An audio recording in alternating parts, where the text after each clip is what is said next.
Thank you so much for clicking on this video and being a part of our amazing community. If you enjoy what you see, hit that subscribe button and join us on this exciting journey. Your support means the world to me. Sit back, relax, and let's enjoy the video.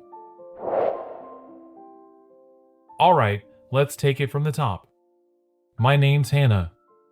I cheated on my husband, Jason. It's not something I'm proud of, but hey, life's messy. We had one of those whirlwind romances, no fairy tale, mind you. I got pregnant, and then we got hitched not because we were madly in love, but because it seemed like the right thing to do. Plus, Jason had a good job. He was bringing in the bucks, and living in the city seemed like a dream for our upcoming baby. Our kid, well, let's just say I thought he'd be the glue holding us together, making our life all cute and peachy. But boy, was I wrong. He was a full-time terror. Endless crying, breaking every toy we got him, refusing to eat anything we put in front of him. Let me tell you, dealing with a tantrum over peas is a special kind of hell. And the dish tossing? That kid could have been a pro baseball player with the way he pitched his plate across the room every mealtime. Alright, so, life was already a circus at home, but the real kicker? Jason barely showed his face around there. His work was like this demanding mistress, always needing his attention, and boy did she have it. All hours, every day. He'd come rolling in at 10 p.m., right when I was ready to pull my hair out from all the stress. You should have seen him, breezing through the door like he owned the world, barely noticing the utter chaos around him. I remember one night, he strolled in, tie askew, his hair a mess, and he had the audacity to ask, "What's for dinner, honey?" Like nothing was wrong. What's for dinner? I'd laughed. I was so close to the edge. I waved my hand around the hurricane of a house we lived in. Do you not see what's going on here, Jason? He just blinked at me, looking like a confused puppy. It was that moment I realized he was so far removed from our reality, from the mess and crying and dishes flying off the shelves. It was like he lived in a completely different world. And with him barely home, guess who had to deal with the constant tantrums, the mess, the crying? Yours truly. And let me tell you, there's nothing like a screaming baby to kill any romantic feeling. No candlelit dinners, no slow dances, not even a decent conversation. Forget about any form of intimacy. So, 6 months into this nightmare, I begged Jason to hire a nanny. Just for an hour or two, just so I could escape to these pottery classes I'd found. I needed something, anything, to take my mind off the madness at home. I started my pottery classes and found them to be a bit of a refuge. That's when I met Gregor. Big guy, warm smile, and hands that seemed like they were made to shape clay. From day one, he was kind to me, always helping me get the hang of the wheel, his hands over mine, guiding me to shape and mold the clay. We got on like a house on fire. He'd make fun of my disastrous attempts at pottery, and I'd hit him playfully. His laugh was infectious, a rich, deep sound that filled the room, making everyone smile. But the way he'd look at me when he laughed, that was different. I'd catch him sometimes, his eyes lingering on me with a softness that I'd forgotten. One evening, after class, we were cleaning up the studio. I looked over at him, and he was all covered in clay, his hair sticking up in odd directions. He was trying to wipe his face with an equally dirty hand, only succeeding in smearing more clay over himself. I couldn't help but laugh. He looked at me, perplexed, and asked, "What? Is there something on my face?" I tried to control my giggles and pointed at his face, just a little bit of clay. His perplexed expression morphed into a grin, and he said, "Well, I can't very well let it stay there, can I?" With that, he pulled me into a hug, smearing clay all over my clothes. We laughed and joked, and for the first time in a long while, I felt genuinely happy. That's when I knew. I was falling for Gregor. It happened after our third class. The room was deserted. The only sounds were the soft hum of the kiln and our laughter. We didn't plan it, it wasn't calculated, it just happened. And for that moment, it felt like everything was right with the world. But then I had to go home.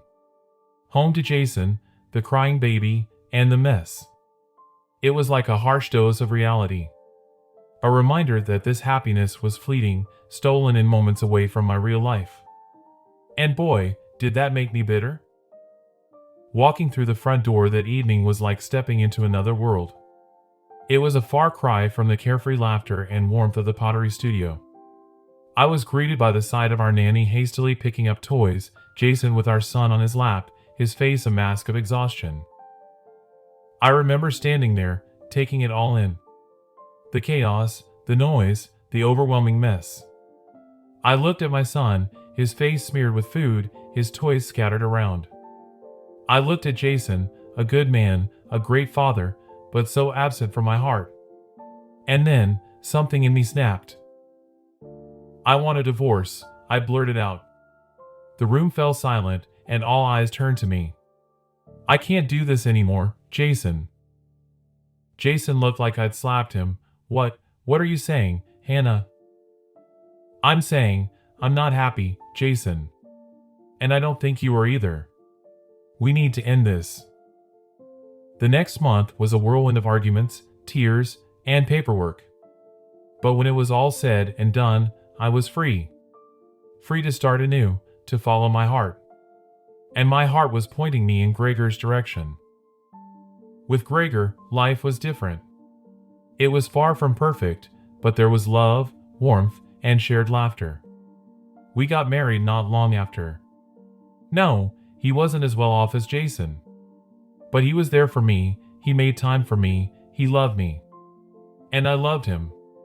It was a simple, happy existence. The kind of life I'd always wanted. As for my son, I made the difficult decision to step back. I thought it was best for him, for me. Jason, ever the father, took over full-time care of him. It hurt, but I told myself it was for the best. And life moved on, with new hopes, new dreams, and a new love. Update 1. Well, it's been 2 years since I last spilled my heart out here. 2 years of ups, downs, and now, well, everything has come crashing down. My life with Gregor, my happy ever after, it didn't turn out as I expected. I guess reality has a cruel way of crashing in when you least expect it. Gregor started drinking, a glass of wine here, a bottle of beer there, but before I knew it, it became a regular thing. I didn't mind at first. I mean, who doesn't enjoy a good drink after a long day? But it was when he started lashing out at me that I knew things were spiraling out of control. One night, after he downed one too many, he turned on me, "You're nothing but a cheating wife, Hannah." His words stung, more so because I'd been nothing but loyal to him. "Gregor, I'd never cheated on you." His laugh was harsh, his eyes devoid of the warmth I'd fallen for. "Yeah, that's what they all say."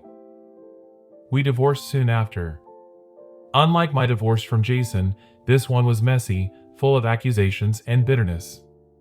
We had nothing to split, no shared assets, no children tying us together. All we had was the echoes of our failed marriage, a harsh reminder of the dreams we once had. I now rent a small apartment in Atlanta, a far cry from the life I once had. As I sit here, alone in this too quiet apartment, I can't help but think of my son. How he's grown, what he looks like now, if he ever thinks about me. I will call my ex and schedule a meeting with them. Hope everything will be good. Update 2. A few weeks ago, I decided it was time to see my son. I'd been wrestling with the idea for months, my mind always swirling with questions. What did he look like now? How much had he grown? Would he remember me? Finally, I plucked up the courage and arranged a meeting with Jason. Walking into the park where we agreed to meet, my heart pounded in my chest. The sun was shining, children were laughing and playing, but all I could focus on was the sight of Jason and our son. He looked so different, so grown up. My baby was no longer a baby. Jason looked up and our eyes met. There was a certain coldness in his gaze, an unfamiliarity that stung. I walked over, a lump in my throat. Jason. He nodded, offering a curt, Hannah. I knelt down in front of my son, trying to keep my voice steady. Hey there, buddy. He looked at me with confusion, then turned to Jason. Daddy, who is this? My heart felt like it had been ripped out of my chest. My own son didn't recognize me. Jason didn't miss a beat. This is Hannah, an old friend of mine. An old friend. Is that what I was now? Time passed in a blur after that. I tried to engage my son in conversation, tried to connect with him, but he was distant, distracted. He kept glancing over at his nanny, who had now become Jason's wife, seeking the comfort of familiarity. It was clear she was his mother now, not me. On my way home, I felt like I was in a daze.